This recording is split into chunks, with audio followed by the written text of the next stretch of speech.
අපගේ මනසෙන් සිදුවන මුලාව අපි තේරුම් ගන්න ඕනේ. මේ හැම දෙයක්ම මනසෙන් සිදුවන මුලාවල්. විශේෂයෙන් අපි ගත්තාම අපි ඇසෙන් රූප දැකීම. ඇසෙන් රූපයක් දකිනවා. රූපයක් දකින්න එක අපිට නවත්තන්න බෑ. නමුත් ඒ රූපයට අපි බැඳෙනවා නම් ඒ රූපයට අපි බැඳිලා ඒ රූපය අපේ කරගන්නවා. අන්න එතන මුලාවක් සිද්ධ වෙනවා. එතකොට නාසයෙන් එන සුවඳ ඒ සුවඳවල් අපිට දැනෙනවා. බොහෝ සුවඳවල් මේ සමාජයේ ගමන් කරනකොට එනකොට ඕන තරම් සුවඳවල් දැනෙනවා. නමුත් අපි යම්කිසි සුවඳකට බැඳෙනවා නම් යම්කිසි සුවඳක් අරමුණු කරගෙන අපේ සිත ඒ සුවඳ ගැනම හොයනවා නම් අන්න එතනදී අපිට මුලාවකටපත් වෙලා තියෙනවා. රසයත් ඒ වගේ. ඕන තරම් කෑම කන්න පුළුවන්. එක රසයකට ඒ රසයට අපි බැඳෙනවා නම් ඒ රසයෙම අපි ඉල්ලනවා නම් අන්න එතනදී අපි මුලා වෙලා තියෙනවා. ශරීරයේ පහසත් ඒ වගේ. මේ පහස සොයමින් අපි නිතරම යනවා නම් අන්න එතනදී අපේ මනසත් සමග ඒ ශරීරයේ පහස තුල අපි පහස සොයමින් යන මට්ටමටපත් වෙනවා. අපේ සිතත් ඒ වගේ. සිතට එන සිතුවිලි ගත්තාම ඒ සිතුවිලි තුලත් අපි නිරන්තරයෙන් එකම සිතුවිල්ලක් මත ආදරය වෙන්න පුළුවන්, යම් යම් ආකාරයේ තමන්ගේ දේපල වෙන්න පුළුවන්, රැකියාව වෙන්න පුළුවන්, අනාගතය වෙන්න පුළුවන්.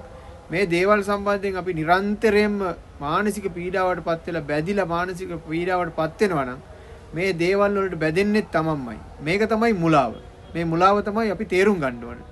මොන ධර්මයකින් හරි මොන ධර්මයක් දැනගෙන හරි ඒ ධර්ම දැනුම විවිධාකාරයෙන් අපි දන්න චක්කුම් පටිච්ච ඊට පස්සේ බැඳෙන විදිහ චක්කු පටිච්ච සම්භූතං චක්කු විඥාන කියලා විවිධාකාරයෙන් නම් වලින් තියෙනවා. නමුත් මේක පැහැදිලි සරලව කිව්වොත් එහෙම මේ ඇස කන නාසය දිව ශරීරය මනස කියන මේ සලායතනයන්ගෙන් ඇති කරගන්නා බැඳීම තුල තමයි අපේ මේ සංසාරයේ අපේ මනෝභාවයන් අපි විකෘති කරගන්නේ. විකෘති කරගන්න තොරතුරු ලබා ගන්න මේ ඇස කන නාසය දිව ශරීරය මනස කියන මේ කොටස් තුලින්. මේ ගැන අපි හොඳ දැනුමක් තියෙනවා නම් අපිට අවබෝධයක් තියෙනවා නම් අපි මේ පටිච්ච වෙන්නේ ඇසෙන් රූපයක් දැකලා ඒකට බැඳෙන්නේ නැත්තම් නාසයෙන් සුවඳ දැකලා අපි ඒකට බැඳෙන්නේ නැත්තම් රසයට බැඳෙන්නේ නැත්තම් ශරීරයේ ස්පර්ශයට බැඳෙන්නේ නැත්තම් මනසේ සිතුවිලි තුල අපි බැඳිලා ඉන්නේ නැත්තම් අපිට මේ නිර්වාණ මාර්ගය පසක් කරගන්න පුළුවන්. මේ නිර්වාණ මාර්ගයට යන ගමනේදී අප තුලම ඒකයි මේ අප තුලම තිබෙනා වූ මේ සලායතනයන්ගේ ක්‍රියාකාරීත්වයන් මත තමයි අපේ මේ ගමන අපි වෙනස් කරගන්නේ. ඒක හරියටම අර ඉටිපන්දමකට එන පළගැටියෝ වගේ. ඒ ඉටිපන්දමේ තියෙන ආලෝකයට පළගැටිය ඇදිලා එනවා. ඇදිලා ඇවිල්ලා කැරකිලා පිච්චිලා විනාශ වෙනවා.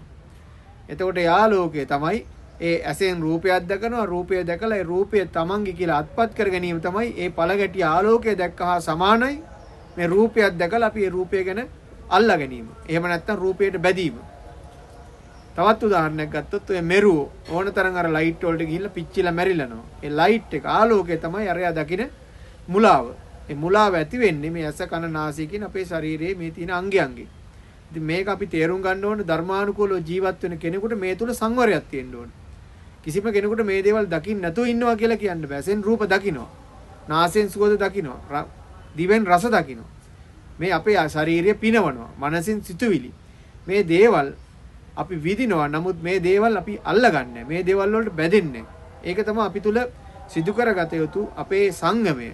අපි ධර්ම අවබෝධයක් ලබාගෙන අපි නිර්වාණය කරා යන ගමනේදී ඒ තමන්ගේ මනසේ මේ සෝවාන් කියන ඵලය වුණත් මේ වෙනම පරීක්ෂණයක් කරලවත් විභාගයක් කරලවත් සමත් වෙන දෙයක් නෙමෙයි. මේක තමන්ගේ මනසේ ඇතිවෙනා වූ අවබෝධයක්. මේ අවබෝධය තමන් තුලින් ඇති කරගන්න නම් මේ ආයතන වල සංවරභාවය තියෙන්න ඕනේ. මේ ගැන හොඳ දැනුමක් තමන්ට තිබෙන්න. මේ මුලාව මොකද්ද කියන එක. මේ මනස තුල සිදුවන මුලාව මොකද්ද කියන එක හොඳ අවබෝධයක් තියෙනවා නම් ඒ අවබෝධයෙන් යුක්තව ජීවත් වෙන කෙනාට මේ සෝවාන් වැනි ඵල වලට යන්න පුළුවන්. සංසාර ගමන දික් කරගන්නෙත් තමන්මයි. එතකොට ඕනට වඩා බලාපොරොත්තු ඇති කරගෙන තමන්ගේ ජීවිතය සමහර විදේශ රටවල් වලට යනවා. ගිහිල්ලා තවත් දුකටපත් වෙනවා. තමන් හිතන ජීවිතයක් ලැබෙන්නේ නැහැ. තමන් හිතන රැකියාවක් ලැබෙන්නේ නැහැ. තමන් හිතන සුඛෝපභෝගී ජීවිතයක් ලැබෙයි කියලා යනවා. ගියපුවම තමන්ගේ තිබුණු තැනටත් වඩා අන්ත තැනකට තමන්ටපත් වෙනවා. ඉතින් ඒ වගේ ජීවිත අපි ඕන තරම් දැකලා තියෙනවා. අපිට ඕන තරම් කතා කරලා තියෙනවා. දැන් විවාහ ජීවිත උනත් ගත්තාම මම කියන්නේ නෙගටිව් වෙන්න කියලා. තමන් පොසිටිව් වෙන්න ඕන. නමුත් බුද්ධිමත්ව තීරණ ගන්න ඕන. ඒ වගේම මේ බැදීම් කියනවල අර්ථය හරියට තේරුම් අරගෙන බැදීම් නිසා ඇති කරගන්නා වූ බලාපොරොත්තු සහ බලාපොරොත්තු මත අපේ ජීවිතය සකස් කරගන්න යනකොට අපි විසින් සිදු කරගන්නා වූ මානසික පීඩාවන් අපි විසින් සිදු කර ගන්නා වූ දුක් ඒව තමයි දුකට හේතු. මේ වගේ තමන් විසින්මයි මේ දුකටපත් වෙන්නේ. නමුත් පෞල් ජීවිත ගත කරන්න පුළුවන්, ආදරය කරන්න පුළුවන්, සතුටු වෙන්න පුළුවන්. ඒව පොසිටිව්ව හිතලා තමන්ගේ ජීවිතය ගත කරන්න පුළුවන්. නමුත් තමන් දැනගන්න ඕනේ මේ මුලාවට, ඕනට වැඩිය මුලාවට අපි තෘප්තිමත් නොවන බව.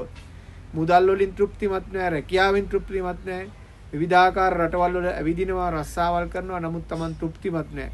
ඒ තෘප්තිමත් බව ඇති කරගන්න ඕන තමන් තුලිමයි. මේ ආයතන තුල සංවරය කියන්නේ මේ ආයතනත් යම්කිසි මට්ටමකදී අපි තෘප්තිමත් වෙන්න ඕන. තෘප්තිමත් උනේ නැත්නම් අපේ ජීවිතය මුලාවකටපත් වෙනවා. මේ මනසේ මුලාව අපි පැහැදිලිව තේරුම් ගත්තොත් අපේ ජීවිතය ලස්සන කරගන්න පුළුවන්, ධර්මානුකූල ජීවිතයක් ඇති කරගන්න පුළුවන්. ධර්මානුකූල පාත් එක්කට Tamanට යන්න පුළුවන්. සියලු දෙනාටම තෙරුවන් සරණයි.